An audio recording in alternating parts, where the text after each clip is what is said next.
કરવાનું શું ખાલી એટલું કહેતો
તો સાહેબ ભૂકા બોલે કોને કહેવાય આ 15 આટલું છે ને પાણી એક અઠવાડિયે ઉતરી રહે તમારું અત્યારે તો એ બોલીશું બજારમાં ઉતરવા મળ્યો બધે ઉતરે ગુજરાત સિવિલ ખાલી થઈ ગયું એટલે લગભગ ગામ ખાલી થઈ ગયેલું મને અરે હા સરસ થઈ ગયું માં ગુજરાત પાણી નહીં હવાનું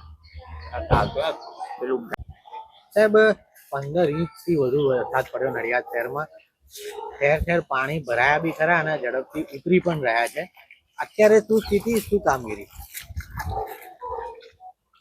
ગઈકાલ સવારથી અત્યાર સુધીમાં 16 ઇંચ જેટલો વરસાદ પડ્યો છે અને 16 ઇંચ વરસાદ પડ્યો છતાંય પાણીનો નિકાલ જે છે એ વ્યવસ્થિત રીતે થઈ રહ્યો છે કારણ કે ગઈકાલે સાંજે પણ અમે મુલાકાત લીધી હતી જે મુખ્ય કાંસ છે એ મુખ્ય કાંસ આપણો બનવાનો શરૂ થઈ ગયો છે અને તમે જાણો છો કે બસ સ્ટેન્ડથી જે આપણે સ્ટેચ્યુ આગળ થઈને મ્યુનિસિપાલિટી થઈ અને જે કાંસ આપણે ખોદીને સાફ કરી નાખ્યો તોડીને અને એમાંથી જે ડમ્પરો માટી કીચડ અને સિલ્ટિંગ નીકળ્યું એ તમને બધાને ખબર જ છે એ કાઢવાના કારણે આટલો ફેર પડ્યો અને આજે પાણી તમે સિવિલ રોડ ઉપર નથી રાહુલવાળા રોડ ઉપર પણ હમણાં થોડીક વારમાં ઉતરી જશે વરસાદ બંધ રહેશે તો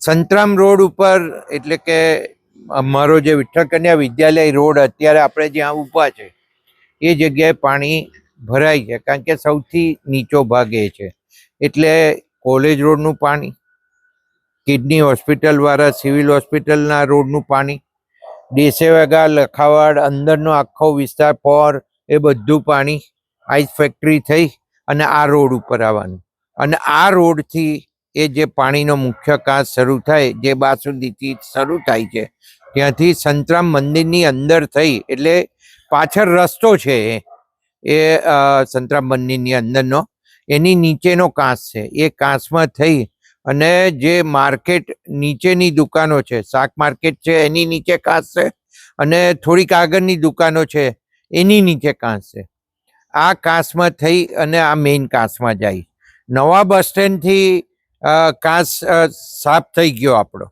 પણ હવે નવા બસ સ્ટેન્ડથી મેં જેમ કહ્યું એમ માર્કેટથી સંતરામ મંદિર સંતરામ મંદિરથી નેત્ર ચિકિત્સાલય અને ત્યાં થઈને બાસુદીએ. આ કાંસ જ્યારે તૂટશે અને સાફ થશે ત્યારે અત્યારે જે દેખાય છે ને એનાથી પણ ઘણું ઓછા સમયની અંદર આ પાણીનો નિકાલ થવાનો છે એ નક્કી હું જોઈ રહ્યો છું. અને જ્યારે તૂટશે ત્યારે બતાવીશ કે આમાંથી કેટલું સિલ્ટિંગ નીકળે છે, કેટલી માટી નીકળે છે અને આ કેટલો ભરેલો કાંસ છે. અને એના કારણે જે પાણીનો ઝડપથી નિકાલ થવો જોઈએ એ થતો નથી. એટલે આ થોડું ભરેલું અહીંયા આગળ રહે છે. અને એ નીકળવા માટે પણ આજે હું મુખ્યમંત્રી ભૂપેન્દ્રભાઈ પટેલ સાહેબનો આભાર માનીશ કે એમને જે નડિયાદ માટે આ કાંસ નવો બનાવવા માટે જે રૂપિયા આપ્યા એના કારણે થઈ અને આપણે આ કામગીરી શરૂ કરી શક્યા છે. હવે આમાં જ્યારે ખોદ્યો ને તોડ્યો ત્યારે ખબર પડી કે આટલું બધું સિલ્ટિંગ છે અને પાણી ચાલુ છે. એટલે ચાલુ પાણીએ આ કાંસમાં કામ થાય નહીં, સિમેન્ટ કોન્ક્રીટનું નવો બને નહીં. એટલે એની પહોળાઈ જે પ્રમાણે નવા કાંસ માટેની લીધી છે એ પણ તમને આગળ હમણાં જોવા મળશે. અને એના આધારે જે ટેકનિકલ સ્કૂલથી આખો કાંસ શરૂ થયો તો જે ખાડ આગળ એટલે કે સિટી જીમખાના વાળો એ પણ બતાવું કે ત્યાં કાંસની અત્યારે કામગીરી ચાલુ છે. અને એ 4 મારુતિ જાય, 4 મારુતિ ડબલ કાંસ ઉપર નીચે એમ 4, એટલો મોટો અને પહોળો થઈ રહ્યો છે. અને આ આગળ જતા જતા થોડો નાનો થશે સ્ટેચ્યુ, અને સ્ટેચ્યુથી સંતરામ ને સંતરામથી બાસુદીએ જતા.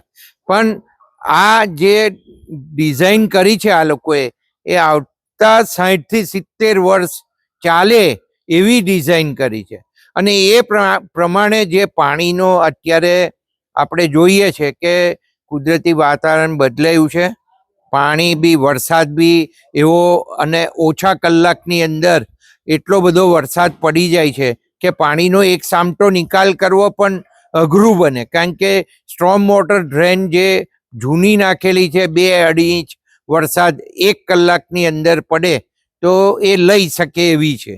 એટલે આ બધા ડિઝાઇનના કારણે અને કુદરતી જે વાતાવરણ બદલાયું ને ચોમાસાની અંદર જે વરસાદ જે ઝડપે પડે છે, કલાકની અંદર 4 ઇંચ પડી જાય, 5 ઇંચ પડી જાય, 6 ઇંચ પડી જાય, તો એના કારણે મુશ્કેલીઓ સર્જાય. કારણ કે તરત ને તરત તો પાણી જાય નહીં. બીજું, આખા સિટીના વિસ્તારની અંદર સિમેન્ટ કોન્ક્રીટના રોડ થઈ ગયા, ક્યાંય જમીન રહી નહીં. હવે જમીન ના રહે એટલે પાણી શોષાય પણ નહીં. એટલે જે પાણી નીકળે એ સીધું રોડ ઉપર આવે, રોડ ઉપરથી એ સ્ટ્રોમ વોટર ડ્રેનમાં જાય અને એમાં થઈ અને શેરીવાળા કાંસની અંદર થઈ અને શેરી નદીમાં જાય. એટલે આ બધી મુશ્કેલીઓ છે, છતાં પણ જે પાણી ઝડપથી ઉતર્યું છે એ દેખાઈ રહ્યું છે. અને આપણે અત્યારે બધા રોડની મુલાકાત લઈએ, civil road, Rahul road, ice factory અને છેલ્લે સિટી જીમખાના અને ટેકનિકલ સ્કૂલે પણ જઈએ અને એ આખું તમને ત્યાં આગળ બતાવું. ભાઈ, ખાસ કરીને નડિયાદના નગરજનોને શું અપીલ કરશો? જે રીતે આમાં નડિયાદના નગરજનોને અપીલ એક જ કે શાંતિ રાખજો, ધરપત રાખજો. પાણી નિકાલ થઈ રહ્યો છે એ હમણાં પણ તમને બતાવીશું. ઝડપથી નિકાલ થાય છે. શેરડી ખાલી છે એટલે નડિયાદનું પાણી લે છે, અને નડિયાદનું પાણી લે છે એટલે ઝડપથી નડિયાદનું પાણી ઉતરશે. પણ સાથે સાથે આજે પણ આગાહી છે વરસાદની, અને આ વરસાદની આગાહી હોવાના કારણે થોડી મુશ્કેલી પડવાની જ છે. તો આમાં આપણે બધાએ જોવું જોઈએ કે આખા ગુજરાતની અંદર, બધે આખા દેશની અંદર હોય, વરસાદની જે પેટર્નના કારણે આ પાણી ભરાય છે એમાં આપણે ધરપત રાખવી જોઈએ. અને મહેરબાની કરીને કામ વગર બહાર ના નીકળવું જોઈએ. કામ હોય તો નીકળો, પણ જે જગ્યાએ રસ્તાઓ પણ ખોદેલા હોય, કોઈ કામગીરી ચાલતી હોય તો એ રસ્તા ઉપર ધ્યાનપૂર્વક આપણે ચાલવું જોઈએ અને ફરવું જોઈએ.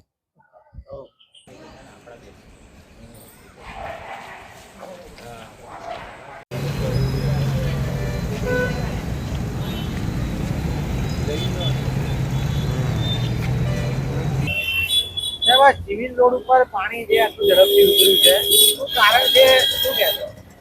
એટલે આમ તો પહેલા આ 3-4 દિવસે આટલો વરસાદ પડે 16 ઇંચ જેટલો, તો 3-4 દિવસે પાણી ઉતરતા હતા બધા. પણ આ જે બધું કામગીરી જે છેલ્લી આપણી થઈ, હું આગળ મેં કહ્યું જ છે એ પ્રમાણે આ દેખાઈ રહ્યું છે કે સિવિલ રોડે પાણી અત્યારે ઉતરી ગયું છે.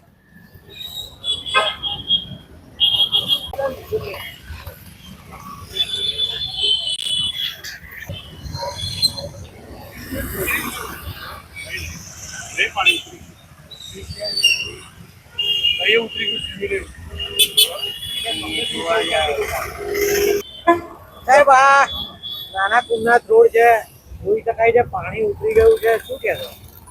એટલે આ 24 કલાકમાં જ 16 ઇંચ જેટલો વરસાદ પડ્યો છે, છતાંય પાણીનો બધો નિકાલ થઈ ગયો છે.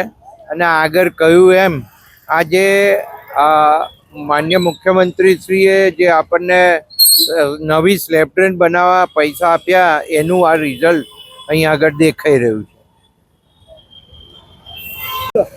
આ જે કાચ છે આનું શું કહેવાય, કેવી રીતે આનું કામ કરવાનું? આ કાંસ જાય છે અહીંથી નેત્ર ચિકિત્સાલયની અંદર થઈ અને સંતરામ મંદિર કાંસ જાય છે. અને આ કાંસની નીચે અત્યારે 6 ફૂટનું એક પાઇપ છે. આમાં જે તે વખતે મેં કહેલું, આ કંસારાની વાડીનું પેલું બિલ્ડિંગ દેખાય છે અને આ દુકાન, આ બધું દબાણ છે. આ દબાણ તોડવા માટે અત્યારે મેં કહ્યું છે કમિશનરને, અને બીજી પાઇપ નાખી દે અહીંયા, અહીંથી બીજી પાઇપલાઇન નાખી અને આ નવા કાંસની અંદર જે બનવાનો છે એમાં જોઈન કરે તો આ રોડનું પાણી હજુ ડબલ ઝડપથી નીકળશે.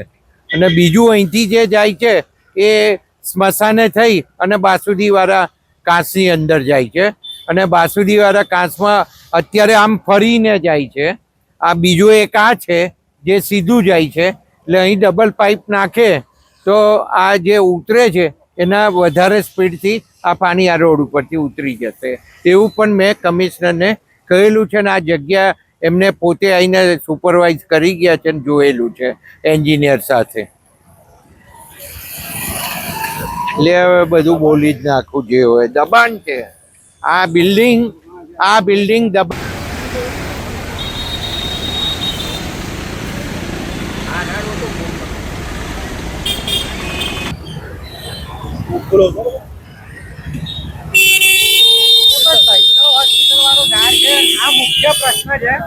આનો કેમ નિકાલ નથી થતો? આનો નિકાલ મેં અગાઉ જેમ કહ્યું એમ, આ જે છે એ પાણી અહીંયા થઈ આ બાસુદીવાળો જે કાંસ જાય છે એ સંતરામ નેત્ર ચિકિત્સાલયની અંદર થઈ, સંતરામ મંદિર પાછળ થઈ, સંતરામ મંદિરના કમ્પાઉન્ડની અંદર જે જૂનો અહીંથી આખો રસ્તો જ છે. આ બાસુદીવાળાથી શરૂ થાય તો સંતરામ મંદિર પાછળ થઈ અને આગળ ફિઝિયોથેરાપી સેન્ટર થઈ અને કાંસ બહાર નીકળે ત્યાં સુધીનું જે 3જા તબક્કાનું કામ છે. અને આ ખુલ્લો થશે, મેં પહેલાં જ કહ્યું હતું, આ ખુલ્લો થશે અને એમાંથી જે સિલ્ટિંગ નીકળશે તો જ આ પાણીનો નિકાલ થશે, નહીં તો આ પાણીનો નિકાલ નહીં થાય. અને આના માટે તમે અગાઉ જોયું કે બસ સ્ટેન્ડથી જે મ્યુનિસિપાલિટી થઈને અને સિટી જીમખાના સુધીનો આખો કાંચ સાફ કર્યો અને એમાંથી જેટલા ડમ્પર નીકળ્યા, 200 નીકળ્યા, 300 નીકળ્યા, જેટલું સિલ્ટિંગ નીકળ્યું એટલું સિલ્ટિંગ આમાંથી નીકળવાનું જ છે. આખો ભરેલો જ છે. અને એના માટે જ આપણે પૈસા માગેલા મુખ્યમંત્રી શ્રી પાસે અને સીએમ સાહેબે આપણને આપી દીધા. ટેન્ડર નીકળી ગયું, એનું કામ શરૂ થઈ ગયું. એ પણ તમને બતાવું છું કે કેટલો મોટો કાંસ એ છે. અને એ કામગીરીના લીધે અત્યારે જે ઝડપથી પાણી ઉતરે છે એ પણ તમને બતાવ્યું કે રાહુલ રોડે ઉતરી ગયું, સિવિલ રોડે ઉતરી ગયું. પણ આ અટકવાનું કારણ બાસુદીવાળો કાંસ છે. એ સંતરામ નેત્ર ચિકિત્સાલયની અંદર થઈ, સંતરામ મંદિર પાછળ થઈ અને માર્કેટ પાછળ થઈ, માર્કેટની નીચે થઈ, દુકાનોની નીચે થઈ અને આગળ બસ સ્ટેન્ડે નીકળે છે. આ બધો સાફ કરવાનો બાકી છે, કારણ કે એ તોડવું પડશે અને તૂટશે તો જ એ કામગીરી થવાની છે. અને આ પૈસા એના માટે આપ્યા છે, તો આ નડિયાદના હિતમાં આ કામ કરવું જરૂરી.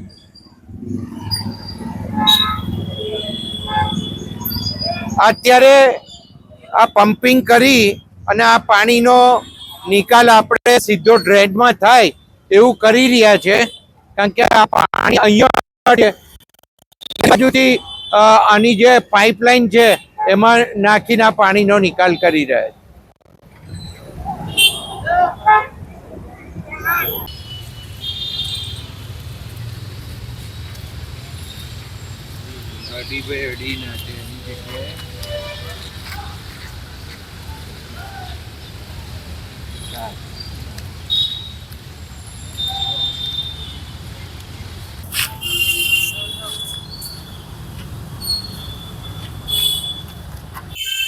સાહેબ, આ જે મુખ્ય કાંસ છે સરદાર પટેલના પાવલા વાળો, એ અત્યારે કામ બંધ છે, શું કારણ છે, શું કારણ? એટલે અત્યારે આ આપણે ખોદ્યો અને ખોદીને આખો સાફ કર્યો, અને તમે આમાં જોયું હશે કેટલા ડમ્પર અહીંયાથી માટી છે, સિલ્ટિંગ છે, બધું કાઢ્યું, અને એનું આ રિઝલ્ટ છે એ તમે આગળ જોયું. સિવિલ હોસ્પિટલ રોડ હોય કે રાહુલવાળો રોડ હોય, હજુ એમાં ફેર પડવાનો છે એ પણ મેં કહ્યું, કારણ કે અહીંથી જે તોડ્યા વગરનો કાચ રહ્યો એ તમે અહીં સામેથી જુઓ તો બસ સ્ટેન્ડ, અને બસ સ્ટેન્ડ પાસ કર્યા પછી જે આખો કાચ જાય દુકાનો નીચે થઈ અને માર્કેટ નીચેની દુકાનો થઈ નીચે થઈ, અને એ કાચ જાય સંતરામ મંદિરે. હવે સંતરામ મંદિરેની પાછળ થઈ અને એ કાચ જાય બાસુદીએ. તો આ બધું જ્યારે ખુલશે ત્યારે આવું જ સિલ્ટિંગ એમાંથી નીકળશે, અને એના કારણે પાછળ જે અત્યારે મુશ્કેલી પડી રહી છે એ આપણે જોઈ શકીએ છીએ કે જે વિઠ્ઠલ કન્યા વિદ્યાલય રોડ હોય કે ટૂંકમાં આગળ આઈસ ફેક્ટરી હોય, તો એ ઝડપથી પાણીનો નિકાલ થવો જોઈએ. તો એનો રસ્તો બાસુદીથી આ જે કાંસ આવે છે એ આ કાંસમાં જ પાણી આવવાનું. આ આગળનું કામ થઈ જાય તો આ સૌથી સારો ઉપયોગ આનો થઈ શકે. બીજું, અહીંયા આગળ પણ હજુ ખોદવાનું બાકી છે મ્યુનિસિપાલિટી આગળ, કારણ કે રોડ એક ક્રોસ થાય છે, એટલે એ ખોદીને એ પણ સાફ કરવાનો ભાગ બાકી છે. અને છેક પાછળ આપણે ખોદતા ખોદતા જતા રહ્યા છે સિટી જીમખાનાએ, અને સિટી જીમખાનાએથી ટેકનિકલ સ્કૂલે પણ જતા રહ્યા છે, અને એના કારણે થઈ અને આપણને આટલું રિઝલ્ટ મળ્યું. હવે અત્યારે આ કાંસ એટલા માટે નથી બનતો કે પાછળથી કાંસની કામગીરી શરૂ થઈ ગઈ છે, જે હમણાં હું તમને બતાવું છું. અને મેં કહ્યું એમ એ 4 મારુતિ જાય એટલો કાંસ ઉપર નીચે થઈને ડબલ કાંસ એટલો મોટો કાંસ બની રહ્યો છે. હવે એ બનતો આ અહીંયા થઈ એના લેવલ મુજબ કરવાનો છે. એટલે આગળથી જો એક આગળથી બનાવે, અહીંયાથી બનાવે તો કોક લેવલ ખોટું પડે ને ઊંચો નીચો થઈ જાય તો પાણી પાછું અટકે, અને 1 ફૂટ ઊંચો નીચો થાય તો પાછળ 3 ફૂટ પાણી અટકે પાછળનું. એટલે આ બધું જોઈ એની ડિઝાઇન પ્રમાણે એને કામ કરવું પડે, અને આ લોકોએ કંટ્રોલ સર્વે પ્રમાણે બધા મેઝરમેન્ટ લીધેલા છે કે કઈ કેટલી ડેપ્થ જોઈશે, એટલે કે ઊંડાઈ જોઈશે, એ બધું લીધેલું છે, અને એ પ્રમાણે બને. એટલે કોઈ ઉતાર કરશે તો નડિયાદનું કામ બગડશે. અને બીજું, આ જેમ 60 વર્ષ ચાલ્યો, નડિયાદ એક્સપાન્ડ થઈ ગયું, બહુ મોટું થઈ ગયું. સિટીની અંદર હવે એમ માનો કે ચારે બાજુ કોન્ક્રીટના રોડ રસ્તા થઈ ગયા, એટલે પાણી શોષાતું નથી, એ પણ હકીકત છે. તો એ બધું પાણી આ કાંસમાં જવાનું. એટલે હવે જે આ ડિઝાઇન બનાવી છે એ લોકો 60 થી 70 વર્ષ સુધી ચાલે એવી આ ડિઝાઇન બનાવેલી, અને આખો થશે ત્યારે જ તમને રિઝલ્ટ મળશે આનું પૂરેપૂરું. ત્યાર વગર આમાં રિઝલ્ટ મળવાનું નથી. એટલે મહેરબાની કરીને આ પ્રજા માટે છે, નડિયાદની પ્રજા માટે. 10 દુકાનવાળાને તકલીફ પડશે, પણ 10 દુકાનવાળાને લીધે પ્રજાને તકલીફ પડે એવું અમે નહીં થવા દઈએ અને નહીં રહેવા દઈએ. અને એમાં આ કોઈ રાજકારણ આમાં હોતું નથી, અને નહીં બનવાનું પણ કોઈ કારણ હોતું નથી. પણ જેમ મેં કહ્યું એમ, અને અત્યારે જે આ જે હતો એ 2-2 મીટરનો હતો, એની જગ્યાએ હવે જે બને છે 3-3 મીટરના 2 સ્પાન બનવાના, એટલે 6 મીટર થવાનું. એટલે પહેલા જે 4 મીટરનો હતો એ 12 ફૂટનો હતો, હવે 18 ફૂટનો બને છે. 18 ફૂટથી ઉપરનો મોટો થવાનો, એટલે એટલી પહોળાઈ, એટલી ઊંડાઈ, આ બધું જોવું પડે. અને આમાં આ જે છે એ તકલીફ પડે, પણ તકલીફ સહન કરી લે પ્રજા. આવનારા દિવસો સારા આપણા જાય. અને આ એક સામટો જે વરસાદ પડે છે, એક સામટો એટલે કે 24 કલાકમાં 16 ઇંચ વરસાદ પડ્યો. અને હજુ તો પેટર્ન એનાથી આપણે અગાઉ પણ જોયેલું છે કે 12 કલાકમાં 16 ઇંચ, 18 ઇંચ, 20 ઇંચ વરસાદ પણ પડેલો છે. તો આ બધી જે સિસ્ટમ, આખી વાતાવરણ કુદરતી બદલાયું, એના કારણે તમારે જે આ જે બધી ડિઝાઇનો છે એ મોટી કરવી પડે. ને એ બધું ધ્યાને એ લોકો કન્સલ્ટન્ટ, એના એન્જિનિયર આ બધું ધ્યાને રાખતા હોય છે. અને અગાઉનું જે પ્લાનિંગ હોય, વર્ષો સુધી ચાલે એવું પ્લાનિંગ કરતા હોય.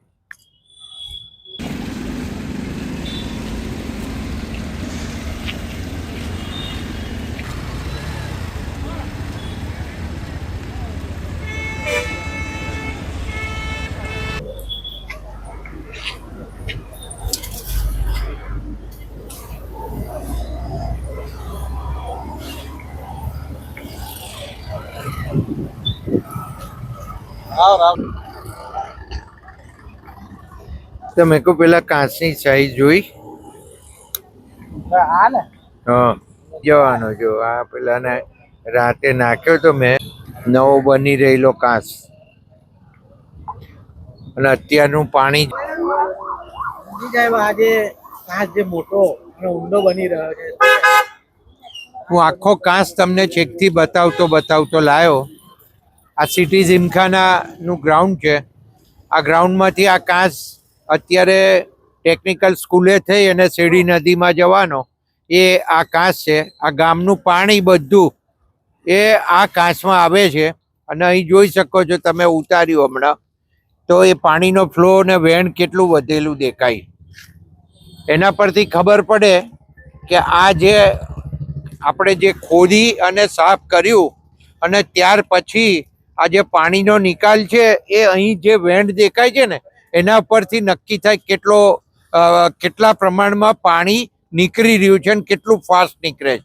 હવે અત્યારે આપણે જ્યાં ઊભા છે ને એ નારું બી તૂટી જવાનું છે. કપડંજવાળું જે ગરનારું છે એ બી તોડી, અને આ સાઈઝનું પહોરું, આ તમે જોયું કે આ 4 મારુતિ જાય એટલો પહોરો કાચ છે મોટો. એક બાજુ 2 અને બીજી બાજુ 2, એમ કરીને 4 મારુતિ જાય એટલો પહોરો અને મોટો કાચ આ બની રહ્યો છે. અને આ બનતો છેક વાસુદી સુધી જવાનો. એટલે સરદારના સ્ટેચ્યુએ થઈ, બસ સ્ટેન્ડ થઈ, શાક માર્કેટની પાછળ થઈ, સંતરામ મંદિરની પાછળ થઈ, સંતરામ મંદિરથી નેત્ર ચિકિત્સાલયની અંદર થઈ અને બાસુદીવાળા સ્કૂલ સુધી આ આખો કાચ બનવાનો. અને ત્યાં આગળ પણ જે દેશગામથી પાણી આવે છે એ ગરનારું છે એ પણ મોટું કરવાનું અને એ પણ મોટું થવાનું.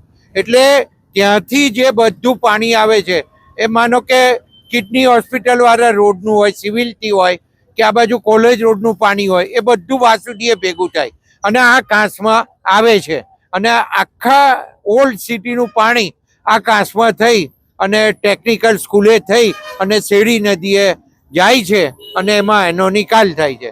એટલે તમે આ જ છે રીઝન એનું કે અત્યારે જે ડબલ અને આટલો પહોળો કાચ બનાવ્યો છે એના કારણે ફ્લો બહુ ઝડપથી જઈ રહ્યો છે, નીકળી રહ્યું પાણી. અને આ બધા પાણી જે ઝડપથી ઉતરી રહ્યા છે, તમે 24 કલાકની અંદર 16 ઇંચ વરસાદની અંદર આટલું ઝડપથી પાણી ઉતર્યું છે, એનું કારણ આ છે. અને હજુ આવનારા દિવસોમાં મેં જેમ કહ્યું એમ જેટલો કાચ આ જે બની જશે તે વખતે તમને સંપૂર્ણ રિઝલ્ટ આનું દેખાશે. પણ આખી વરસાદની પેટર્ન ઉપર બધું નક્કી થાય. ભાઈ કલાકમાં 6 ઇંચ વરસાદ પડે તો એક સામટું પાણી કાચ ના લઈ શકે, એ પણ એટલું જરૂરી છે સમજવા માટે. અને જે લોકો ટેકનિકલ જાણતા નથી અને અનશન લખ કરે છે એને બરાબર સમજી લેવાની જરૂર છે આ બધી બાબતો. અને આ અઘરું કામ છે અને આવનારા 60 વર્ષ માટેનું કામ છે, 60-70 વર્ષ માટેનું કામ છે. તો આ બધું ધ્યાને રાખી અને આ કામગીરી હાલ થઈ રહી છે. પણ લોકો સાચવીને ચાલે અને સાચી કરે નહીં એવી આ તબક્કે વિનંતી કરું. નંબર નજગર કઈ ગયો નજગર બંધ છે અને પાણી ઉતરી રહ્યા છે. અમે ફિલ્ડમાં જ છીએ બધે. જે જગ્યાએ જેને જે જરૂર હોય એ આપણને જરૂરિયાત મુજબ. આ જે દેખાઈ રહ્યું છે ટેકનિકલ સ્કૂલ આગળ છે. અહીંયા 24 મીટર પહોળો કાંચ છે. અત્યારે જે પાણીનો ફ્લો છે આખા સિટી નડિયાદનું પાણી અત્યારે એટલી ઝડપે નીકળી રહ્યું છે. પહેલા આ 6 થી 8 ફૂટની અંદર જ નીકળતું હતું. અત્યારે ડબલ પહોળું થઈ ગયું છે, 3 ગણું થઈ ગયું છે. અને આ જે પાણીનો નિકાલ છે ખૂબ ઝડપે થઈ રહ્યો છે. હજુ પણ અહીંયા ટેકનિકલ સ્કૂલે મુશ્કેલી પડે છે અને અહીંયા પણ 24 મીટર પહોળો કાંચ છે. એટલે આ સામેની જે આખી દિવાલ છે એ દબાણ છે આખું, અને એ દબાણ દૂર કરવાનું કહેલું જ છે, છતાં હજુ થયું નહીં. એટલે હું આ કલેક્ટરને અત્યારે જ લેખિતમાં રજૂઆત કરવાનો છું. અને આ પણ 24 મીટર છે, એમાંથી જે 12 મીટર ઉપર પહોળો થઈ જાય તો હજુ ઝડપથી નીકળે. બીજું આગળ રેલવેનું પેલું તમને ગરનારું દેખાય છે, એ રેલવેનું છે. તો આપણે રેલવે ડિપાર્ટમેન્ટને પણ કહી દીધું છે કે તમે અમારી સાઇઝ મુજબ અને અમારી ઊંડાઈ મુજબ, એટલે આ કાંચની ઓરિજિનલ ઊંડાઈ મુજબનું બનાવવાનું છે. તો એનું કંઈ એસ્ટિમેટ ને બધું આવી ગયું છે. એટલે અમે જરૂરી મંજૂરી લઈને આની કાર્યવાહી કરવાની છે. અમે દેવસિંહને પણ રજૂઆત કરી છે કે આ રેલવે ડિપાર્ટમેન્ટ દ્વારા આપણને આ ગરનારું ડબલ મોટું અને જે સાઇઝ પ્રમાણે ડિઝાઇનમાં છે એ પ્રમાણે ઊંડું એ કરી આપે. જેટલા બ્રિજીસ આવે છે અહીંથી શેરડી નદી જાય ત્યાં સુધી રસ્તામાં આરએનબીના પણ બ્રિજીસ છે. એ બધા બ્રિજીસ પહોળા કરી અને આટલા પહોળા થાય એ પ્રમાણેનું આખું આયોજન છે. અને એ કામગીરી અત્યારે ચાલુ છે જ, અને એ બધા બનવાના કામ ચાલુ છે જ. એટલે આ આખી કામગીરી છે એ ડબલ, આ જે કેપેસિટી આની થઈ જાય 3 ગણી, ડબલથી વધારે 3 ગણી કેપેસિટી થઈ જાય એ પ્રમાણેનું આયોજન છે. અને એમાં જેટલું પણ નડતું હોય, હું તો એવું કહું છું કે નડિયાદના હિતમાં જેટલું પણ નડતું હોય, કોઈએ દબાણ કર્યું હોય, કોઈએ હું તો એમ કહું કે શાક માર્કેટની નીચેની દુકાનો નીચેથી થતો હોય તો બીજી સાઈડમાં જગ્યા આલે. પણ ટૂંકમાં જે જગ્યાએ દબાણો છે એ દબાણો દૂર થઈ જાય, કાંચ ખુલ્લો થઈ જાય, ખુલ્લો થઈને આખો સાફ થઈ જાય. અને પછી એની ઉપર જે આખી ડિઝાઇન છે મેં અગાઉ કહ્યું એમ એ પ્રમાણે આખો કાંચ બને. તો હું એમ માનું છું કે આ નડિયાદ સિટીની પ્રજાને રાહત મળશે. નડિયાદ કોર્પોરેશન બની છે. આવનારા જે 50-60 વર્ષનું પ્લાનિંગ હોવું જોઈએ એ પ્રમાણે માન્ય મુખ્યમંત્રી શ્રી ભૂપેન્દ્રભાઈ પટેલ સાહેબે આની મંજૂરીઓ આપી છે કાંચ બનાવવાની. તો એ પ્રમાણેનો આપણો આ કાંચ થાય તો તમે જે અત્યારે જે ઝડપે પાણી ઉતર્યું છે, હજુ જે વચ્ચે જે ઓબ્સ્ટેકલ છે, જે જગ્યાએ રોકાય છે, એ બધી કામગીરી અને આ બધી કામગીરી થશે તે વખતે નડિયાદને આનું ખરું રિઝલ્ટ મળશે અને પાણીનો ઝડપથી નિકાલ થશે. રકાબી છે, પાણી ભરાવાનું છે, પણ ઝડપથી નિકાલ થવો જરૂરી છે. અને એ પહેલા જે 6 દિવસ 7 દિવસ પાણી ભરાઈ રહેતું હતું, ગરનારામાં તો 15 દિવસ પાણી ભરાઈ રહેતું હતું. અમદાવાદી બજાર વિસ્તારની અંદર, અમદાવાદી વિસ્તાર બજારનો જે રોડ છે એ રોડની અંદર 15 દિવસ પાણી ભરેલું રહેતું હતું. ત્યાં પણ 4 મારુતિ જાય એટલી સ્લેબ ડ્રેન બનાવી, એના કારણે એ આખો પાછળનો વિસ્તારનો પાણીનો નિકાલ થઈ જાય છે. એમ આ પણ બનશે ત્યારે આ જરૂરી બધી કાર્યવાહી આની પૂર્ણ થશે. અને તમે અહીંયા જોયું કે અત્યારે જે રીતના ફ્લો જાય છે એ હવે આ બાજુનો ભાગ અને આ બાજુનો ભાગ બેમાં તમે ડિફરન્સ ચોખ્ખો જ દેખાય છે. અહીંયા ફ્લો વધારે છે જાય છે, અને અહીંયા આ જે આ પાળી મારેલી છે એના કારણે અટકે છે. અને ખરેખર દિવાલ એની આ જે દિવાલ છે એ દિવાલની પેરેબલ સીધી દિવાલ હોવી જોઈએ. અને આ ટેકનિકલ સ્કૂલ વાળા વારે ઘડીએ મારે અહીંયા આવવું પડે છે, અને ટેકનિકલ સ્કૂલ વાળા આ કામ આ નડિયાદની પ્રજા માટે માનતા નથી, એ બહુ દુઃખદજનક બાબત છે. અને કલેક્ટર આ કાર્યવાહી નહીં કરે તો પછી મારે આગળની કાર્યવાહી કરવી પડશે.